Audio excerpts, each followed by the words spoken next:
Melissa, good evening. Thank you so much for taking time for joining me tonight, and welcome to the All Around Adventure podcast.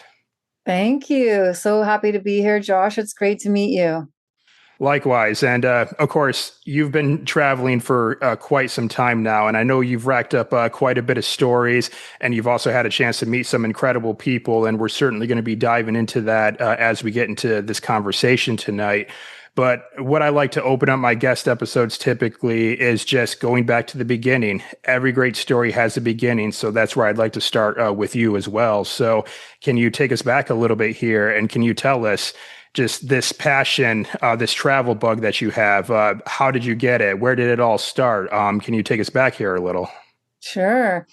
So I think the best story for this is from when I was a little kid, actually. So in 1981, my dad did an exchange with his job. He was a teacher, and we lived in a town about an hour and 15, 20 minutes north of Toronto in Canada.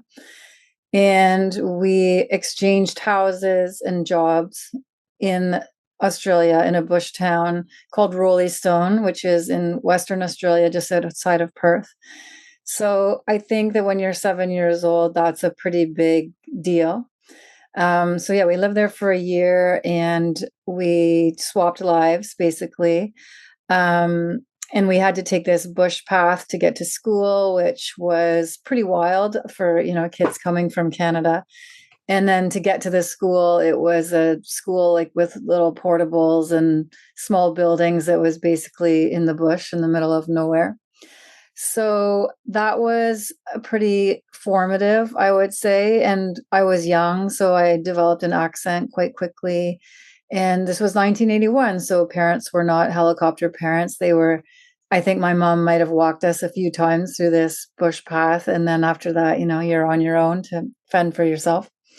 So in that year, we also went to Bali, and no one was going to Bali as a tourist back then. So I was very, very blonde. I had very white hair, and all the locals were constantly touching me and touching my hair and giving us chocolate and thinking that something wonderful was going to happen to them because of me, which I'm sure I had very little to do with that. My sister was very tall. She was 12 at the time, and all the men were trying to marry her. So yeah, that I have a very sharp memory of all of these things. We rented a van. We drove around New Zealand.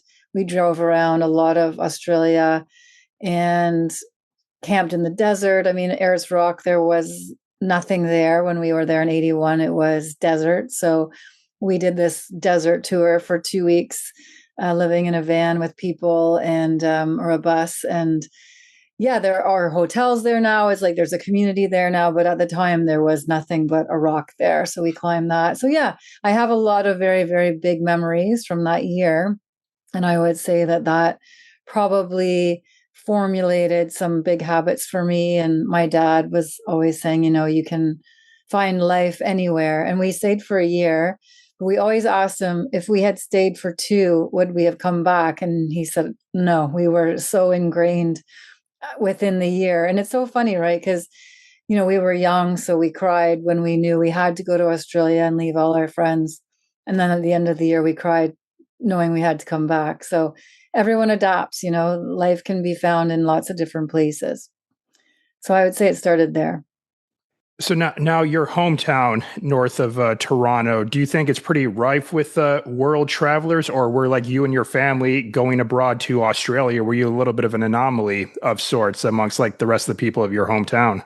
Oh, certainly in 1981, that was an anomaly. They did an article about us in the paper, and, it was huge. And also think back then, there was no internet. So when you were going, you Right. were going. I mean, my parents probably phoned their parents and their siblings like once or twice that year because it would have been very expensive to do that. And the rest was letters, and there was no way to like keep in touch with people. So in 1981, that was a huge thing to do. Now, what did you think of Perth? I'm going to assume that you all had a chance to go around the city a little bit while you were there, because when people think of Australia, it's usually the East Coast that comes to mind. I think first, Sydney, the Great Barrier Reef, etc. So, what did you were your impressions of Perth? If you can remember some details from there. Well, you have to remember that I was 7, so Sure, I'm right, not, of I course. don't have a great answer for you. But I know that my parents really liked it, and I think they liked being in a place that wasn't as popular, to be honest. Because right, as you're saying, most people go to Sydney, Melbourne, Adelaide, everywhere else but there. So I think that that was pretty cool as well to kind of be somewhere a little bit different. But I don't remember Perth. So I remember where we lived. I remember going to school. I remember a lot about, our neighborhood, but Perth, that's lost on me. Have you found your way back to Australia since this experience, like later on in your life? Yeah, it's funny. My siblings did. They're older than I am. So we all took a year off after high school to travel, and they both went back. I never did. It just didn't feel different enough for me. I mean, certainly it is in terms of landscape and, geography, etc., weather. But I think it wasn't enough culturally different for me. So I wanted to go somewhere where they spoke a different language and it was a bit more exotic, I guess. So I have not gone back. I just don't feel the pull, but you never know, and it's far. So anyway, yeah, that was it. Australia. Okay. Well, I'm glad that you were talking about this because, of course, it's as I'm sure with it is with many world travelers, there is probably a bucket list item to go to all 7 continents for many, and that's certainly the case for me. And Australia is going to be my 7th continent once I make it there. I haven't been there yet, so I kind of like that we're leading off our conversation with this. But of course, fast forwarding a little bit here, of course, your tenure as a traveler has continued since then. So, looking ahead to maybe, let's say, your first solo trip, when it ran around, like, was that time? How old were you? Where'd you go? Can you fill us in on those details?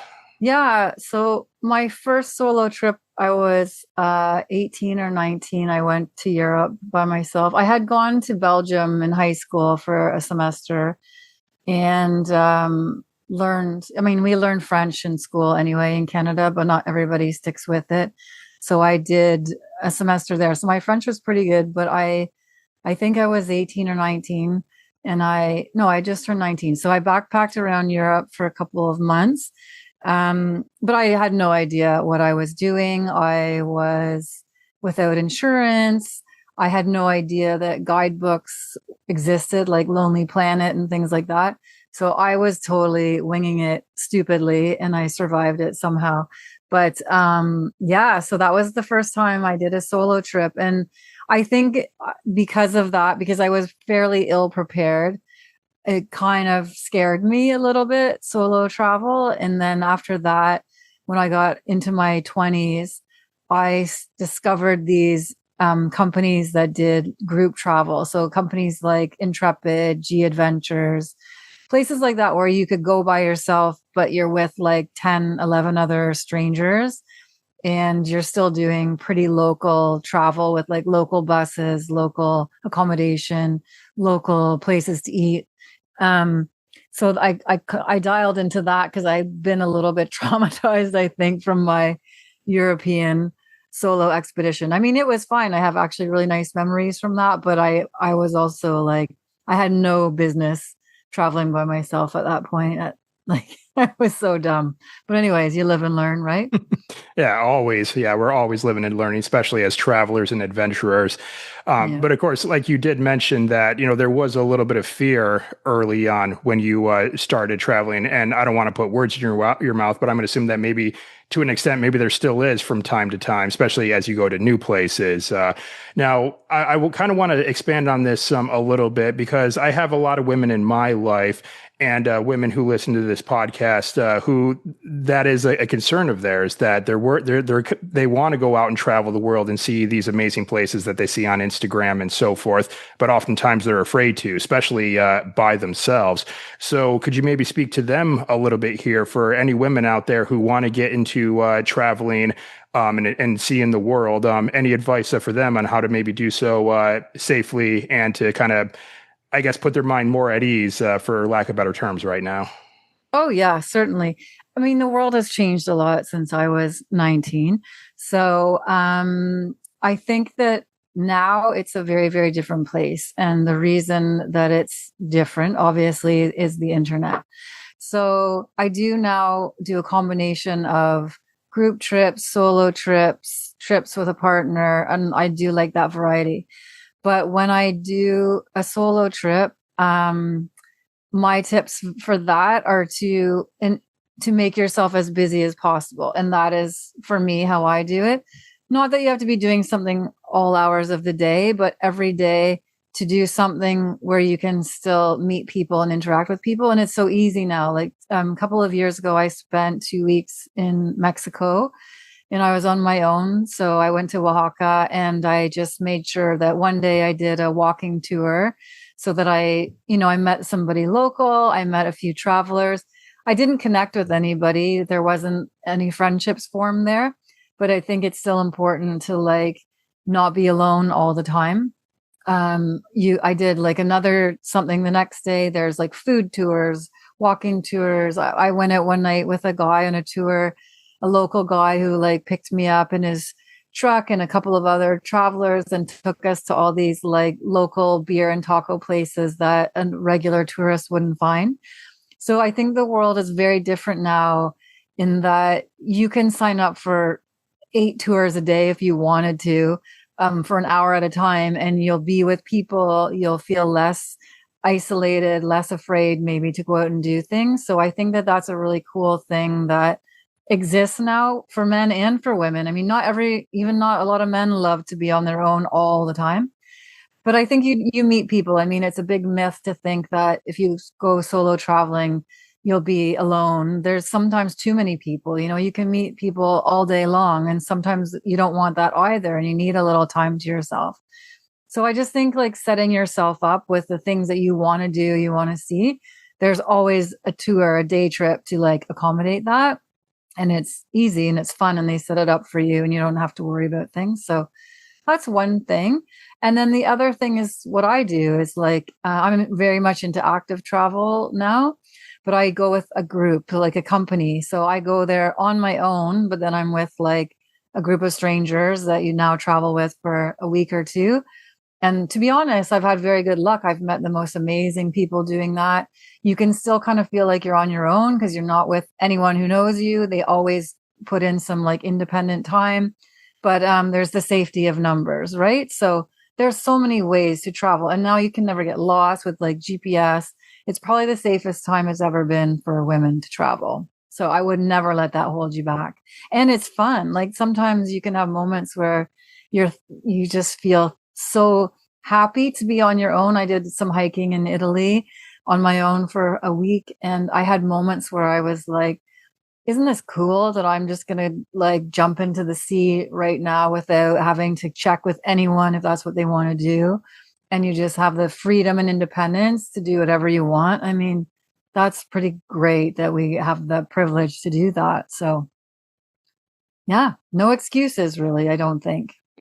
Well, there's certainly a dichotomy to solo travel and travel with groups. I mean, a big point that you just mentioned there is, well, logistically speaking, it's like you don't really have to do very much of the way of planning if you're taking like a group tour, especially like some of the companies that you named earlier that do like multi-day Yeah. tours as well. It's just you just show up and then it's plug and play from there, Yeah. really. But then, of course, the downside is there you're going on someone else's schedule rather than your Totally. own. But even then, it seems like a lot of times these tours they carve out a good amount of like free time, if you will, too. At least that's been my experience. I'm Yes. assuming that's been your experience as well. Yeah.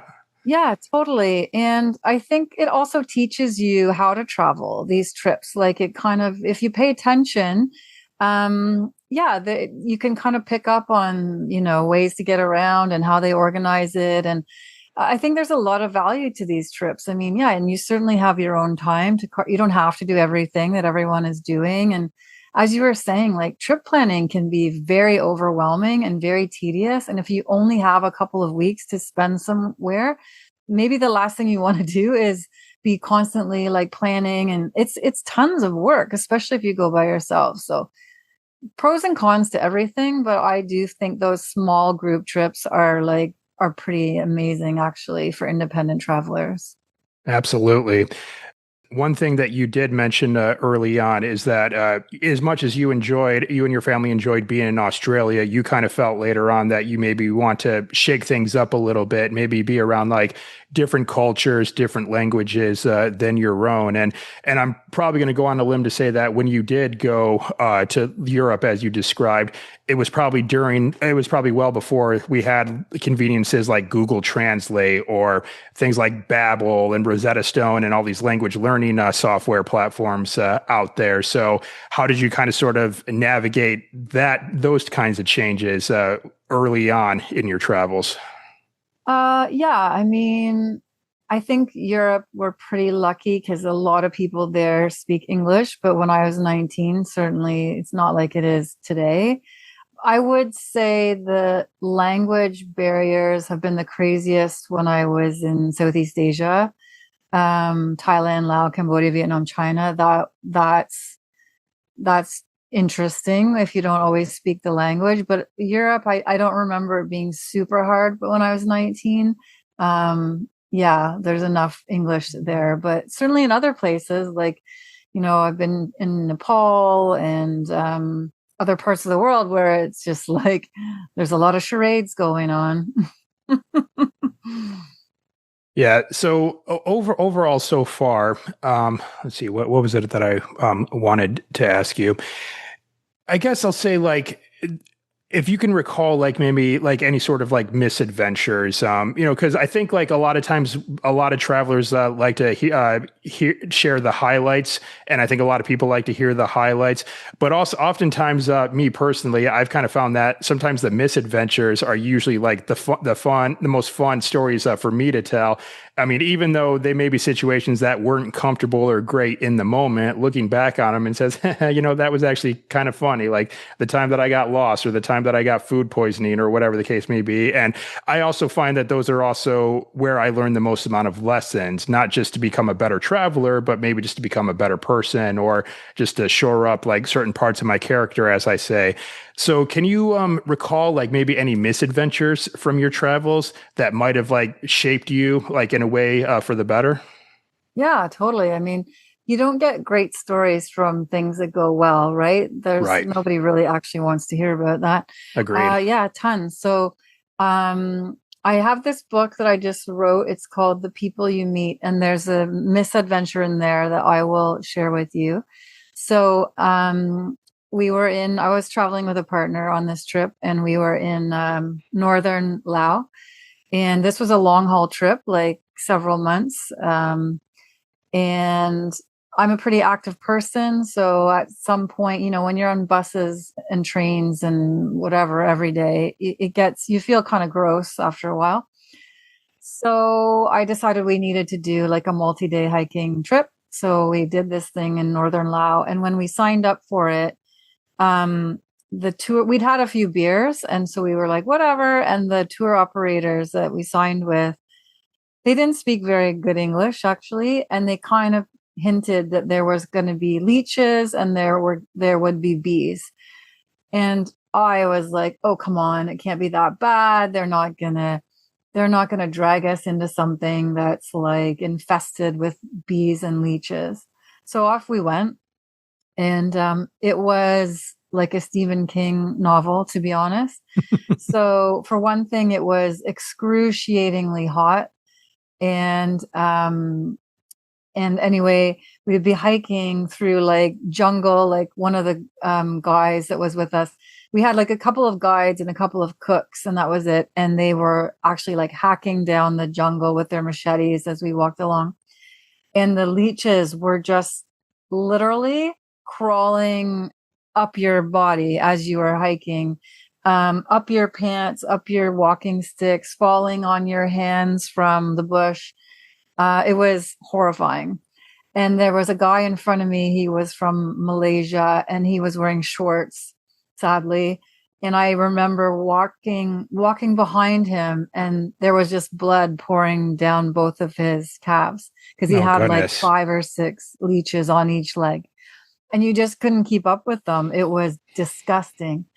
And then at night, we were sleeping in these huts. It was just like one big open hut, and there were holes in the ceiling. There were no walls, holes in the floor, so that you were like sagging into the jungle below you, and God only knows what was crawling around down there. And the like leeches would get in your sleeping bag. It was like a horror show. And then you try to get, be hiking in the day and you try to get cool. You jump in the creek. There's leeches in the creek. At night, we had mosquito nets around our tent. There would be like drones of bees circling the tent in the morning. Like you just couldn't catch a break. And we were also dehydrated. The company had told us that they would give us enough water. We didn't have nearly enough water, and it was scorching hot. So the whole thing was a misadventure from like signing up to it till day 4, day 3, when we got back into the town we were staying in. But you're right, like you in situations like that, it was awful. And you have to either laugh or cry, and there's no point in crying. And it's just like, thank God, there were a few other people that had signed up from Switzerland and Malaysia and wherever, and a German guy, and then my partner and I. And you just, yeah, you have to make the best of it and learn your lesson of maybe next time do a little more research and do something like that. But again, that was 2010. So there, you couldn't get on your phone and see like, does this company have 4 stars, 5 stars? What are the reviews? That didn't exist. So, I mean, the world has changed so much, even in that way of travel, where you can like check out anything you want to do 10 times over before you commit to it. Well, back then you were just like going on blind faith that everything would turn out. So that's one pretty big misadventure. I've got many, but again, that's where the stories come from, right? So there you go. Yeah, so you really got off the beaten path for this trip, quite literally. Of course, as you were mentioning, your guys are having to hack and slash their way through the jungle.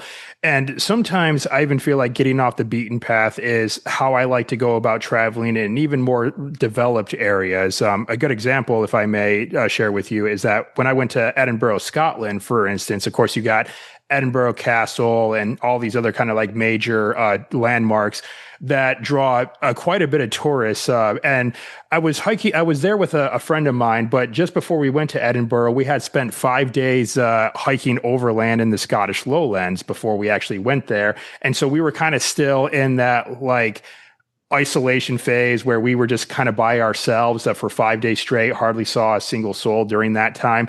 And then just being around crowds, we just weren't really feeling it. So we didn't really go to Edinburgh Castle because everyone was going there. So we got off the beaten path and we went to like this market square where it was just locals.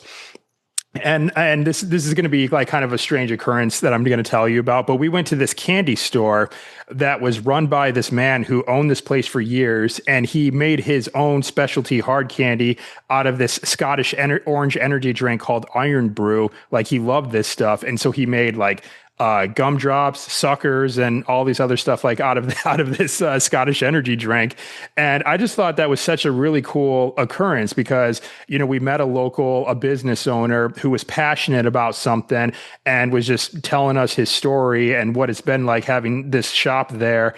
And I'm not even sure like how many tourists he's actually tells his story to, because I don't know how many of them actually make it away from the castles and all that stuff to come to a place like this. So would you say that getting off the beaten path, is that kind of sort of a mindset that you adopt, I guess I'll say, even when you're not doing, let's say, the more active ones like being out in the wild, maybe even when you're in the cities or somewhere more developed?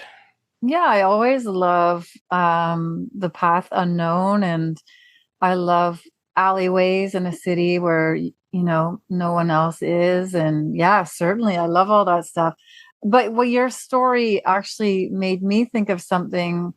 Just like, it's funny, I remember being in Peru and getting off like a bus or something to stop at a rest stop or whatever it was. And there was this older woman, like a grandma there, and she was trying to sell these candies to people. And sometimes I don't know, one of the things I love about travel is that you kind of like shed all your prejudgments and you're this and you're that. But sometimes you're also like, I don't know what they're selling me. I don't know what this is. I'm not in the mood. And people were kind of ignoring her, which wasn't super kind. And then a friend of mine who I had met on the trip was like, I'm gonna buy what she's selling. And as soon as one person went, everybody went.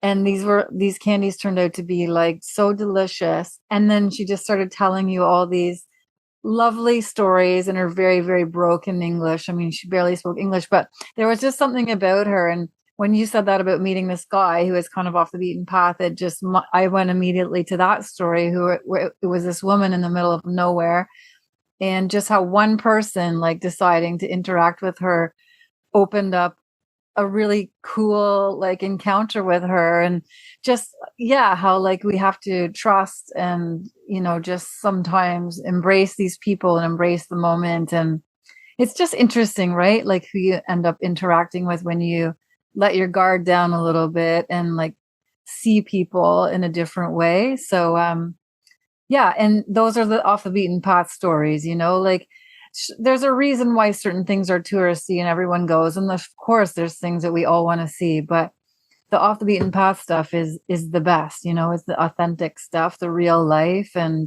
we're lucky when we can find it.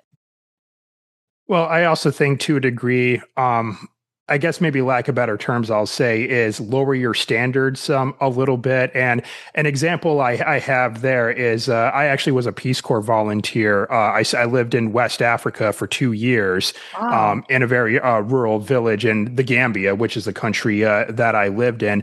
And when it came to food, especially, that was definitely something I had to think about, is just like lower my expectations and lower my standards, because this is a developing country where you go into a restaurant, you may only have like two choices to pick from, like the chicken or the lentils, and that's it. You're not going to be able to get your tomahawk steaks or whatever else that you may get back home, and that's just something that you just got to be willing to roll with. And you also, one thing I will say that I had to sort of think about while I was there is, don't expect like health codes or health standards like to be quite up to par, because of course that's something that is very big here in North America, is that restaurants have to undergo inspections and crazy sanitation standards and everything like that. Not really quite so much the case in West Africa. Like there's this dish there called nyebe, and it's just like a loaf of bread,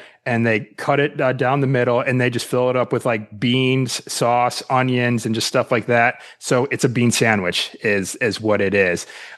But of course, then again, when you're hungry, hunger, as I say, is the best spice. So I was just gobbling these things like crazy because I was hungry with having to go everywhere by bike or by walking. I didn't have a car. So I think that's just something that to keep in mind as well, especially as we're talking about getting off the beaten path here, is that you just may have to kind of keep some of those standards in check, because like what may be unacceptable, let's say here in America, or maybe even up in Canada, may just be commonplace in some places that you go to. Totally. I think that's part of the fun of travel, actually, is that, we both live in places where maybe we're over the top, in some ways with safety. And not that that's a bad thing, but I think that's part of the fun, the risk of being away. And I've been in many places where, you've hiked up a certain place, or even like some tourist attractions. You're like, how is this safe? There's no handrails, there's no this, there's no that. But that's also like part of the fun, and just like you have to go with it. I mean, when you leave your own country, you've left your own country. This is the way it goes. You have to accept it. But I think that's part of the fun, is like when you go away, you kind of shed all these boundaries and rules. that keep us confined in many ways. And when you're away, yeah, safety is completely different. And you also have to trust people differently. I mean, I have jumped in the back of many cars traveling around with strangers that I would never do in my own country. So you also adapt, right? Your own level of safety and trust, like, kind of goes out the window. Not that you don't have to keep your head on your shoulders and be like intuitive about who you're dealing with, but that also changes, the way that we trust people when we're away. We put our lives into the hands of strangers. We assume they're going to look out for us and after us. Like, that part too is a way of being that we don't do in our regular lives. Right. Yeah. Because, I mean, in some countries, like maybe going up and knocking on someone's door and saying, "Hey, I need a place to stay tonight. Can you help me?" There may be a greater chance of you getting a yes in some places than maybe here in North America. Totally. Like imagine trying that, like going into some HOA neighborhood, knocking on someone's door, saying, "Hey, I need a place to stay tonight. Can you help me?" I don't know if you'll get the same kind of reception as you would in other places around the world. Um, Yeah. so another thing that I wanted to ask you about is lodging, because I think there's a little bit of an evolution of sorts, at least for myself. I think as a young backpacker going to like parts of Europe and other places, I know like hostels are very popular because you do get to meet people. They're typically cheaper accommodations, and sometimes they're also very good information hubs as well to get good info as to what to see, what to do, maybe even get the locals' perspective. So have hostels been part of your travel journey? What does lodging and accommodations kind of look like for you back then, maybe even as opposed to now? Is there any difference? Yes. Um, so I did not ever love hostels, but I did it. So when I was 19 backpacking around Europe, I stayed in hostels there, which actually was quite fun because there were no cell phones. So that was completely different. You met who you met, and you're just, it was a bit more rogue, like figuring out what to do and where to go. So I did meet some awesome people doing that. And then in my 4 month stint around Southeast Asia and China, certainly in China, I stayed in a few hostels because accommodation is very expensive there.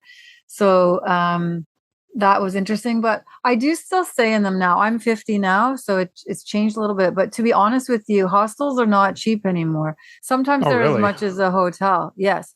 Hmm. They even like private rooms can sometimes be more than a hotel.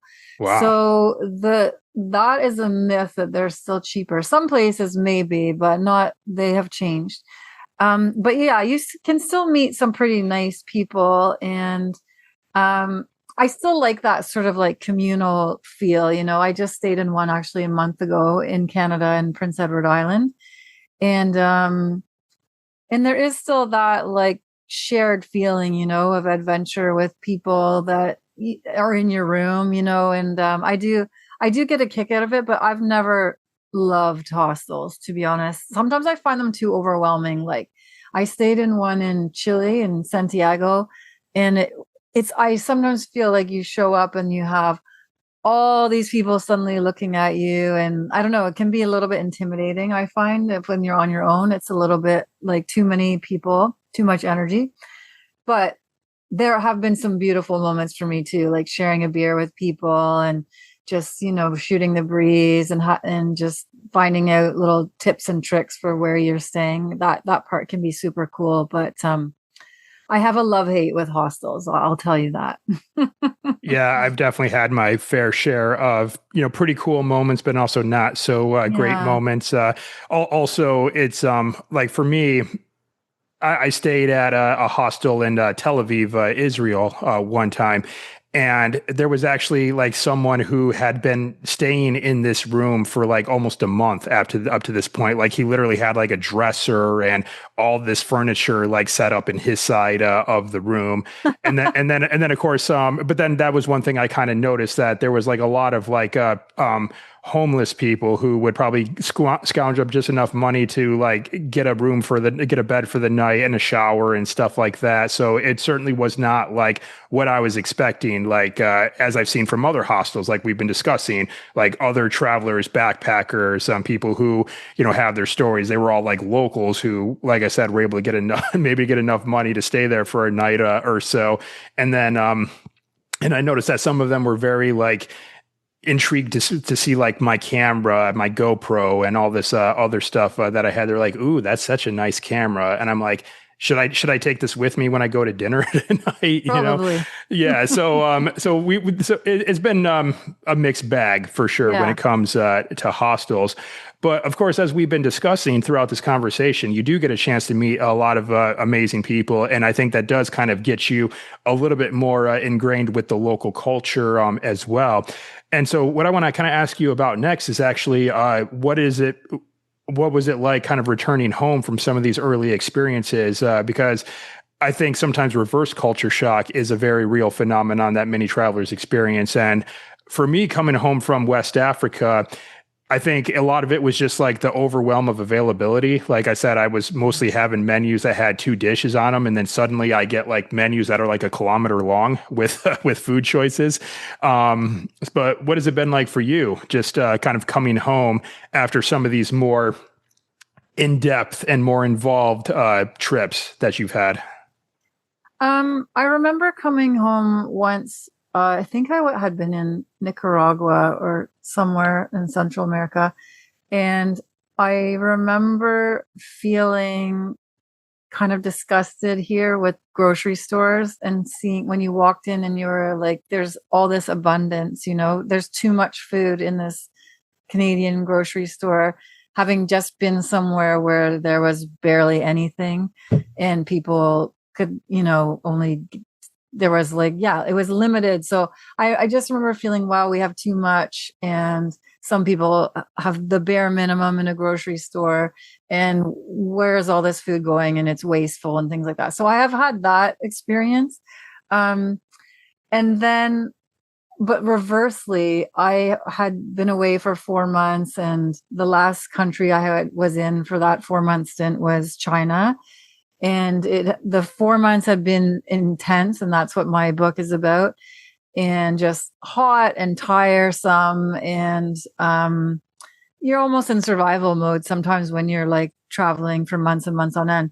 Right. And that was the only time I've come home, because I usually hate coming home. I really like being away. So coming home is never fun for me. I usually cry for about a month, but this time I didn't. And I just remember feeling like, there's nobody here. Like China is so crowded, and all these countries that I had been in were so hugely populated.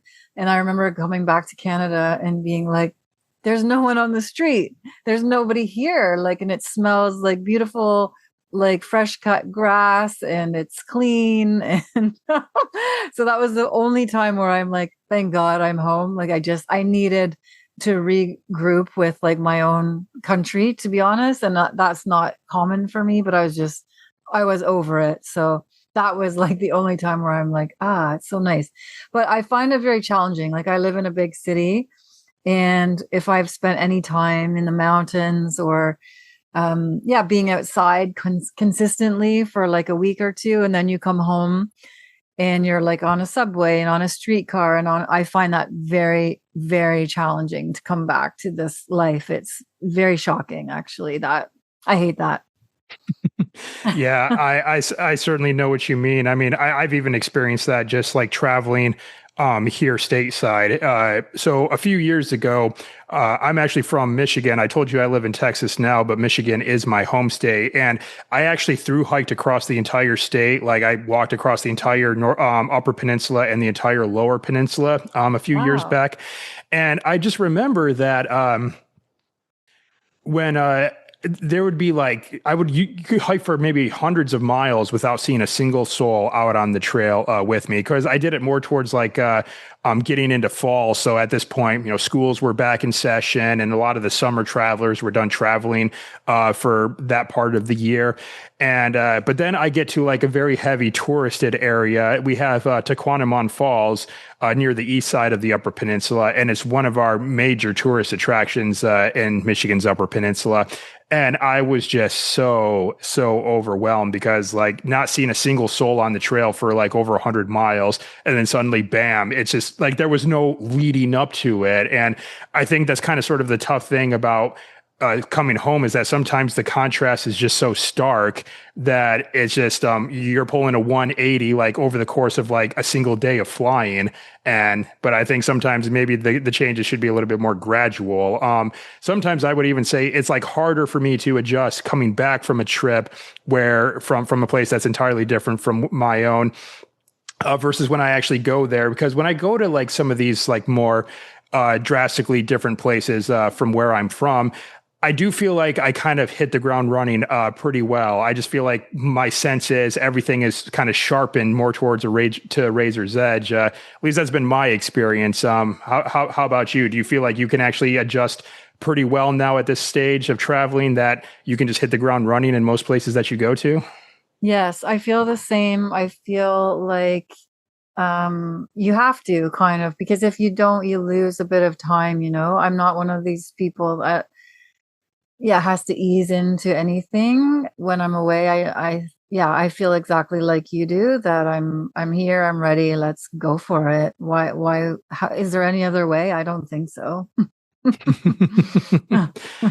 All right. So now we are just about getting into 2026. It's kind of crazy to think about that. We're already almost through 2025. This year kind of has flown by quite a bit. So, of course, you've had some amazing experiences up to this point, but that is definitely not the end. You got more traveling to do. So, what do you have on the docket for 2026? Anything on the calendar yet?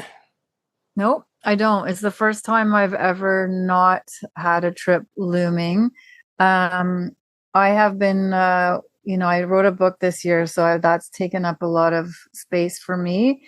And I'm at a place where I'm just kind of letting life happen at the moment. So for me, I find, there's certainly a few things on my list that I want to see and do, but I feel like it chooses you, like sometimes a country will just get into my nervous system, and I know that that's where I have to go next. So this is the first time where I'm just kind of sitting back for a moment and seeing like where I land and where things are happening. But I feel like I'm going to end up in Scotland, Ireland, that part of the world. I don't know why, but I feel like that's where I'm headed in 2026. What about you? All right. Well, Antarctica, here in a couple of days, as we're talking, that's going to cap off 2025, and then of course I do want to do Australia in 2026 as well. As far as like the exact details of where I want to go see and what I want to do in that country, that's kind of up in the air. Of course, there are highlights, like we said. Sydney's a big one. Perth is a big one. The Great Barrier Reef is a big one. But there's also like kind of the outback and really kind of getting out there has sort of jumped out to me as well. And I think I would like to try to get myself into South America more, because going to Antarctica here, unfortunately, I will be going into Argentina to sail out, but I'm certainly not going to get enough time to really see it because, of course, Antarctica is the objective. That's going to be the bulk of the trip. But Ushuaia, where I'm sailing out of, is just south of Tierra del Fuego. And I'm actually really kind of bummed that I'm going to be missing out on that, because that place just looks absolutely incredible. So, and then actually, I do kind of want to finish up the U.S. Because another thing that's on my bucket list is to go to all 50 states. And so far, I've done 42 of them. And Oh, that's amazing. I think I do want to try to finish out those last ones. And they're as of right now, it's the 6 New England states. So all the states east of New York, I haven't been to yet, and then Alaska and Hawaii. And so I think I'm going to probably want to try to get like all of New England in one fell swoop, maybe like fly into Boston, rent a car, just drive and loop through all of those, and then do Alaska and Hawaii back to back, like, fly from one to the other and get those off. So yeah, I think Cool. that's what's on the docket for 2026. Sounds like a good year.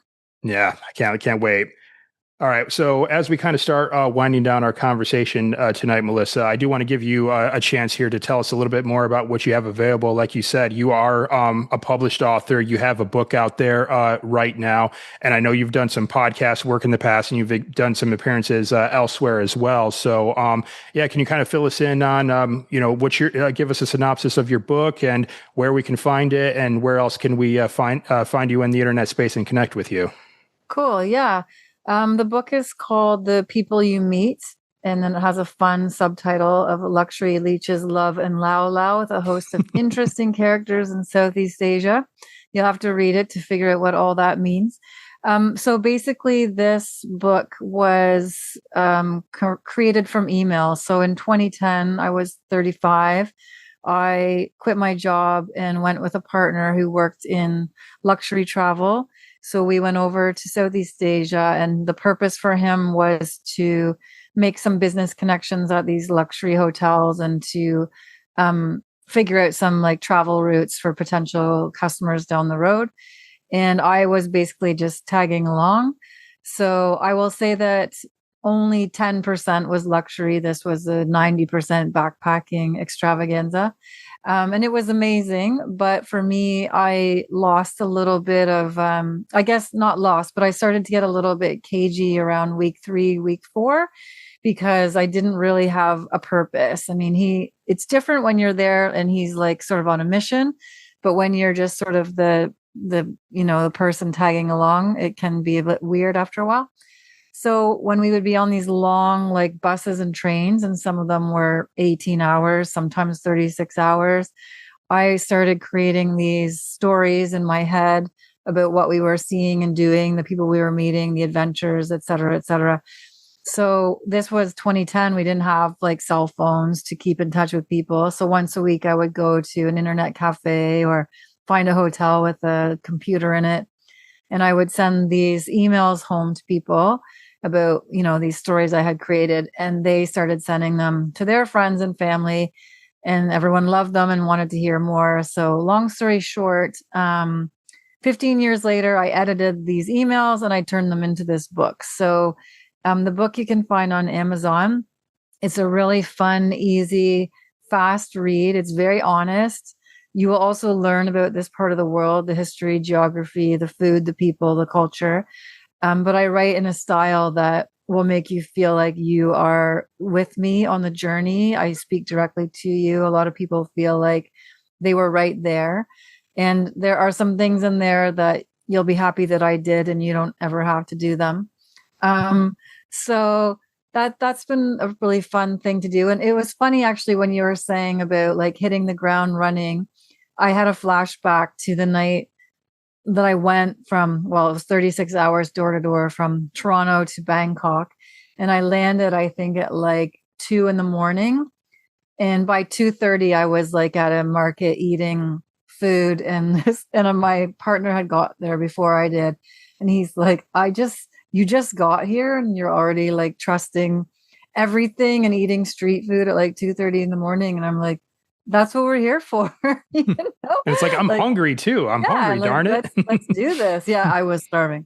So anyway, so that's where you can find that on Amazon. And then I have a pretty good Instagram account. So that's fly_travel_media. And I put a lot of things there about places that I'm going to and have been. I have a website, flyrodway.com. And yes, I had a podcast. So I had a radio show, and then it kind of morphed into a podcast. So that is called Fly Travel Radio. And I have 180 episodes. You can find that on SoundCloud and also on my website. So yes, I did that for like 6 years and I loved it, but I had to shelve it because 2 years ago, I went traveling for a year and off and on for a year. And I just didn't have the time anymore. So I might pick it back up. But at the moment, I mean, there's some really great episodes on there that are pretty timeless. So yeah, those are all the places you can find me. All right, and I'll have all those linked up in the show notes for this episode. Or if we have viewers who are watching us talk on YouTube, it'll be down in the description below. They can find links to the book and every other means to connect with you over there. All right. So what I want to ask you next, and this is a question that I ask all my guests on the podcast, and that is to issue a challenge to our listeners and viewers, because we got to hear some great stories from you today. We got to get some great information and insights from you today. But I believe that information, inspiration, insights can really only take our listeners and viewers so far. If they want to do amazing things in their lives, they have to follow up what they hear today with action. So with that, what challenge would you issue to our listeners and viewers today for them to go out there and start living a more adventurous life? I think everyone's version of adventure is different, and that's fine. Mine doesn't look like yours. Yours doesn't look like the person's beside you, probably. And I think, though, it just matters to have a life with some adventure in it. And so I don't know when this airs, but my challenge would be for everyone to have some sort of adventure between now and New Year's Eve, and you can determine what that is. But I think life can start going by very, very quickly, and we get caught up in the day to day and the monotony and the running here, running there, doing our jobs, etc. And sometimes you have to create space and time for an adventure, and it could be an afternoon, it could be a weekend, it could be 3 days. It doesn't matter. But I would challenge everybody to find some sort of adventure that speaks to them between now and the end of the year, and just to like see how that makes you feel. And do you feel braver? Could you do something more next time? Can you like step it up a bit? Like just start pushing yourself a little bit more within your own comfort zone and see where that leads you. Because I think you do one thing and then it pushes you into something else, into something else, into something else. But if you don't do anything, then life starts passing you by. So that's my challenge. Yeah, and I appreciate that, because there's definitely been many moments in the past for me where I said, "Oh, I'll get to it eventually," or maybe next year, or maybe whenever. But then next year turns into 5 years, 5 years turns into 10 years, and then next thing you know, so much time has passed and you haven't done that thing that you've always wanted to. So if I could add to what you just said, I say just get something on the calendar and then just don't negotiate with it. Like I had to do that with Romania last year. Like Romania had been on my radar for a long time, but I always kept putting it off. And so finally I'm just like, okay, screw it.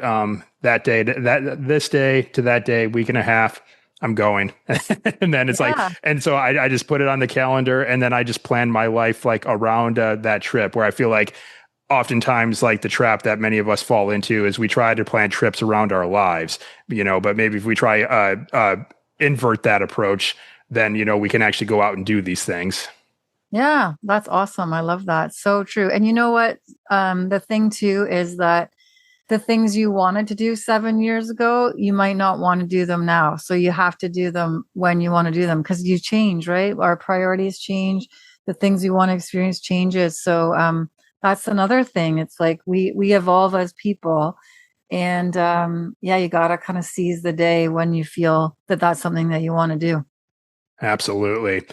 All right. So what I have for you next, Melissa, is my final three. These are three, I like to think that they're fun questions that I ask all my guests at the end of the show. So of course you're going to get asked these as well. And these may be loaded questions too. They certainly have been for some guests in the past, but here we go. All and right. The first of these three questions is, what is your favorite place that you've been to so far? Oh, this question, like asking who your favorite child is, although I don't have any children. I did mention these were loaded questions. I don't have a favorite country, but I have a favorite area. So for me, it's always Central America, South America. Latin America to me is my heart, and I love going anywhere in that part of the world. It's the best for me. All right, Central America, right on. Yeah. And the next question, what is one thing on your bucket list that you have yet to do? Yeah, this is a good one too. Well, I've never been to any part of Africa, so that is something that I'm almost embarrassed about as someone who's traveled quite a bit. So Africa certainly is on there, and I've also never been to India, so that is also something I need to work on. So there you go. I picked two. Can I make a suggestion for Africa? I was going to ask. Yes. I mean, of course, I still have much of the continent left to see, but just kind of based on this conversation, you being like wanting to do some more adventure, active travel, but also like the cultural immersion as well. Morocco is a great balance of the two, because when I was there, and I actually did go on a group tour. I'm trying to remember which adventure company I went with, but we did a few days trekking in the Atlas Mountains, and then we did a few days riding camels through the Sahara. And so that was definitely very active. But then, of course, like I went there with my younger brother, and then before and after the trip, we just kind of did like some of the more city exploration ourselves. Like we went to Fez, we went to Marrakesh, and just seeing like the souks and the people and trying the local cuisine. It was a really amazing. I'd say that Morocco for me is probably tied as one of my favorite places, like that in Japan. So I think like if you want to kind of have a really good introduction to Africa, I'd say North Africa and Morocco would probably be like a good place to start because it sounds like I think it meets your interests as a traveler quite a bit. Oh, I love that. Yes, Morocco is on my list. So thank you very much. Maybe that's next for me. You never know. Right on. All right. And the last of these three questions, and this is a two-parter. What is your favorite animal, and have you seen this animal in the wild? My favorite animal is the giraffe. And no, I have not, which now makes me think I need to go to Africa. All right. There we go. It sounds like Africa's calling you to come next. So awesome. It might be. All right. Well, Melissa, that's it. That's all the questions that I have for you tonight. But before we call it a day here, let's just recap one more time where our listeners and viewers can go to connect with you, where they can go to pick up a copy of your book. So, website, social media accounts. What do you got for us? Yep. Amazon for The People You Meet by Melissa Rodway. That's the book. Instagram, fly_travel_media, website, flyrodway.com. Those are the three best places. All right. And like I mentioned, I'll get those all linked up in the show notes for this episode, or they'll be down in the description below if anyone's watching us talk on YouTube. All right. Well, Melissa, I want to thank you very much for taking time for joining me tonight. I mean, of course, one thing I really love about being a podcaster and having guests on is that it always kind of keeps my own fire burning when I get to hear stories and adventures from fellow travelers. So thanks so much for taking time for being here and sharing your story and insights with myself and the listeners tonight. This has been great. Yes, Josh, thank you so much. I agree with you. That's what I loved about it too. That passion for travel doesn't go away when you're talking to like-minded people. So thank you so much for this awesome chat. I really appreciate it. Absolutely. Right on.